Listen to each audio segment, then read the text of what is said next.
বাবা কি বৃষ্টি পড়ছে। ঠাকুর ঠাকুর ঠাকুর, আরো জোরে বৃষ্টি আয়, আরো জোরে বৃষ্টি আয়, আর যেন আমার স্কুলেই না যেতে হয়। হ্যাঁ, আমার স্যারটাও যেন না আসে, তাহলে আর পরীক্ষাটা দিতে হবে না। এ দিদি দেখ কত জল জমেছে, পুরো সমুদ্র হয়ে গেছে। চল তাহলে নৌকা বানাই। বাবা তুই নৌকাও বানাতে পারিস? আরে ধুর পাগল, কাগজের নৌকো, চল দেখবি।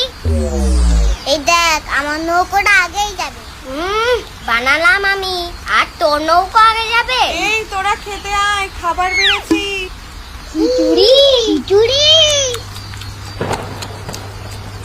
ওমা আমার তো শুধুই খাবার হয়ে গেল, আর কিছু দেবে না? দেবো তো, গরম গরম মাছ ভাজা। কি মাছ মা, বালিশ মাছ নাকি? আরে ওটা বালিশ না, ইলিশ। তুই বেশি জানিস। এই থাম তোরা, এনে আমাকে বড় দেখে দেবে কিন্তু। বাবান, আমি মাছটা বেছে দিই। আমি কি ছোট আছি এখনো? এ কি রাস্তা পুকুর তো সবই সমান দেখছি।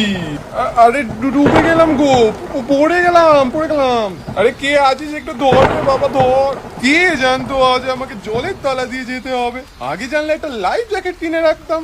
ওরে জল সর রে সর। এ দিদি দেখ ছাতাটা যেন চেনা চেনা লাগছে, কোথায় যেন দেখেছি। আমারও যেন তাই মনে হলো। এই এটা তো আমার স্যারের ছাতা। যাই শিগগির অঙ্ক বইটা নিয়ে গিয়ে বসি। যা বৃষ্টি হচ্ছে রে বাপরে বাপ, আসবো না করে চলেই এলাম। তারে আসারই বা কি দরকার ছিল? আপনি ওর কথা কিছু মনে করবেন না, আপনি ঘরে চলুন, জলের মধ্যে আর দাঁড়িয়ে থাকবেন না। আর বাবান চল স্নানে যাবি, বৃষ্টি থেমে গেছে, স্কুলে যেতে হবে। এই বৃষ্টিটা আবার স্কুল